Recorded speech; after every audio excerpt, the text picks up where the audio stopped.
I'm sitting on my bedside, right? Sitting there, my wife comes home. Corner of my eye, I see her changing, but the weird thing is she doesn't have underwear on. Now you may ask why it's weird. Well, because this morning she had underwear on. See my point? Anyways, I don't say anything. You know, I let it go. I have this bad feeling in my stomach. It's just really messing with me. I take the next 2-3 days off from work. I'm just constantly thinking about this thing, and I don't know what to do. I don't know if I should tell her anything. I don't know who to tell or talk to about this. Finally, days pass. I go back to work. And I'm sitting there in this little cubicle going crazy. I can't take it. I get a phone call. My boss calls me. He's like, hey, can you come in the office? Knock on the door, sit down. Say, hey, where you been? I haven't been here two days. Where have you been? All these emotions just came out at once, and I just spill everything. I tell him this whole story with my wife. She came home, no underwear on, and I've been thinking about it the past 2 days. Talk about it, tries to give me a little advice, and he says, hey, I've gone through the same situation with my wife. You know, I divorced my wife that same way. He says, if you want, I'll give you a number of a private investigator. If you want to go that route. I'm hesitant. I don't know if I want to do it. You know, I want to trust my wife. Finally, I agree. Gives me the PI number. Call the PI the next day. PI says, all right, I'll follow her.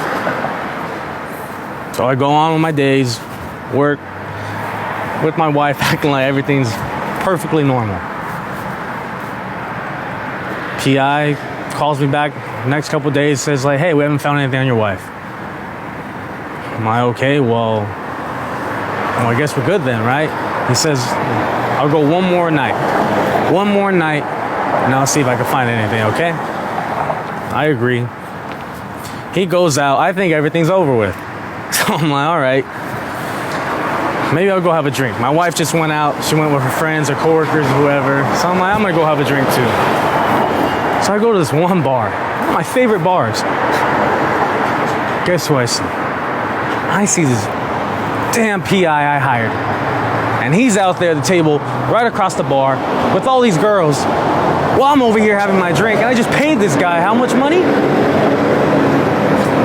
What is that?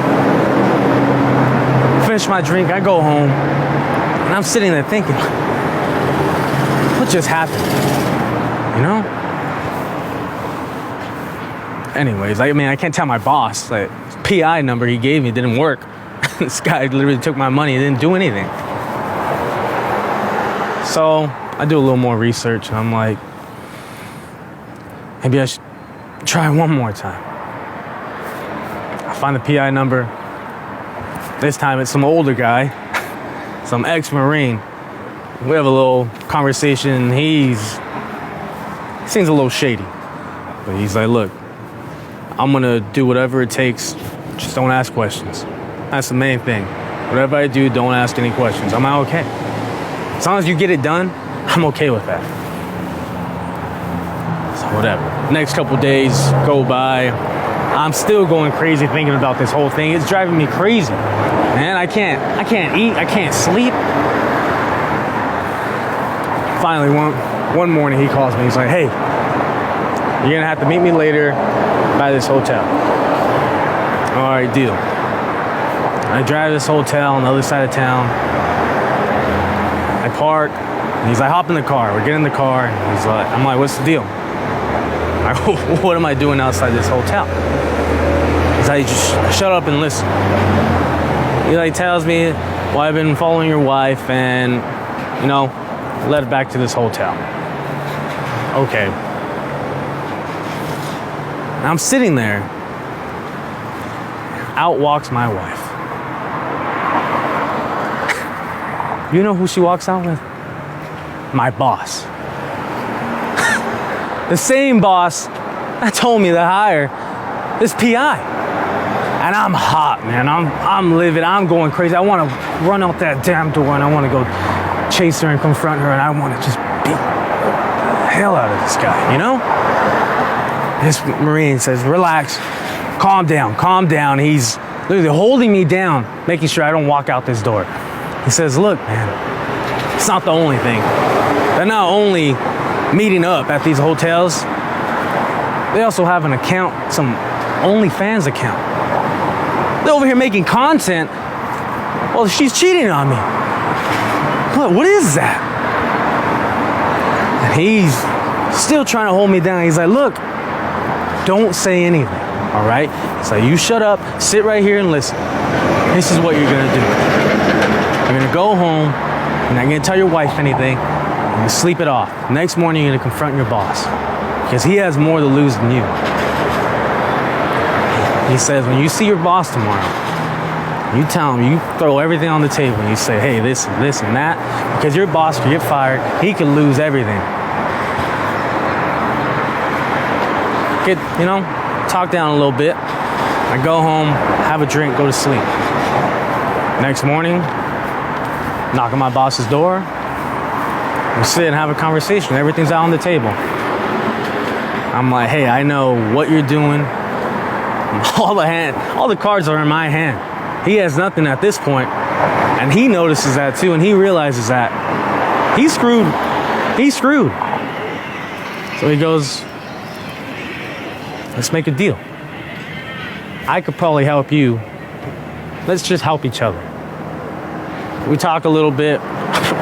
Minutes go by, and he says, this is what I need you to do. You need to go home, just act like everything's okay. I'm gonna talk to your wife. Look, your wife loves me, and I know it's hard. I know it probably hurts to hear that. It does, man, but your wife loves me, and she wants to be with me. All right? So I'm gonna tell her to leave you, just let you have everything. Let's just have a clean divorce. You keep everything, the house, the cars, bank account, whatever. You keep it all. She'll divorce you.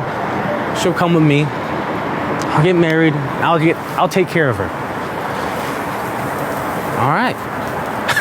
Sounds like a good deal to me, I guess. I don't want to be with this woman. I go home, act like everything's okay.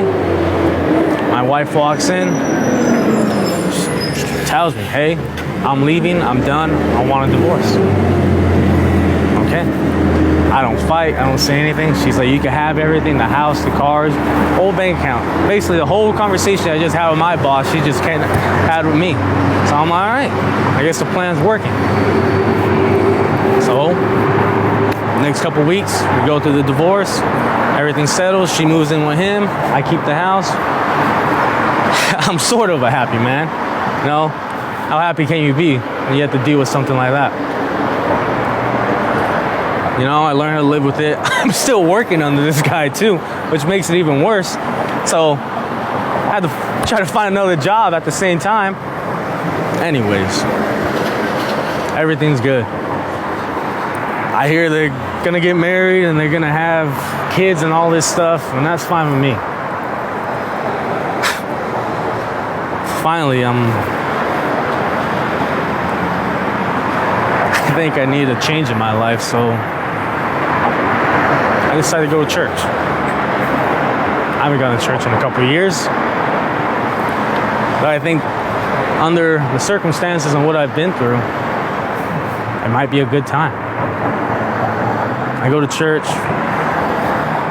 The next week I go to church. The more I go, the more I hear these pastors talk, the more it starts to change my life. Now I've been going to church for over a year, and I think it saved me in a way. That's my story of how that happened. But want to hear the kicker? So my wife and all this, she's happy, or she thinks she's happy. My boss, a week before their wedding, cuts it off. Says we're done. He leaves her. He wants no part of her. He cuts it all off, so my wife has nothing at this point. So I actually feel kind of bad. I call her up one day, sit, have a cup of coffee. I just tell her everything. She tells me everything. We just have transparent conversation. We just let it all out, and I tell her about the PIs, my bosses, all these conversations that I had. So finally, by the end of the conversation, I feel kind of bad, so I'm like, you can have the car. I guess you've gone through enough. You take the car. And I guess we'll just call it like that, huh? I walk away, and that was the last time I've seen her.